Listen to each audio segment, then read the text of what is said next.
ସାଙ୍ଗମାନେ ଆମ ମଣିଷ ଶରୀରର ଏକ ଗୁରୁତ୍ୱପୂର୍ଣ୍ଣ ଅଙ୍ଗ ହେଉଛି ଆମ ହାତ, ଯାହାଦ୍ୱାରା କି ଆମେ ଅନେକ କାର୍ଯ୍ୟ କରିଥାଉ।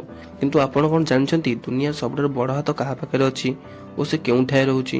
ମୁଁ ଆଜି ଆପଣଙ୍କୁ ଦେଖାଇବି ଦୁନିଆର ସବୁଠାରୁ ବଡ଼ ହାତ କେଉଁ ବ୍ୟକ୍ତିର ଅଛି। ତା ପୂର୍ବରୁ ଆପଣ ଯଦି ଚ୍ୟାନେଲରେ ନୂଆ ଆସନ୍ତି ଭିଡ଼ିଓଟି ଲାଇକ୍ ଓ ଚ୍ୟାନେଲକୁ ସବସ୍କ୍ରାଇବ୍ କରିଦିଅନ୍ତୁ।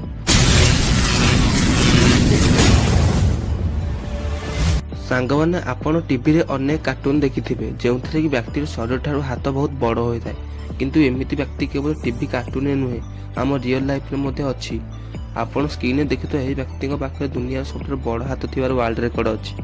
ଏହି ବ୍ୟକ୍ତିଙ୍କ ନାମ ହେଉଛି ଜେଫ୍ ଡାବେ, ଯିଏକି ଆମେରିକାର ମିନିସୋଟାରେ ବାସ କରନ୍ତି। ଏହି ବ୍ୟକ୍ତିର ହାତ ସାଧାରଣ ମଣିଷ ତୁଳନାରେ ବହୁତ ବଡ଼ ଅଟେ।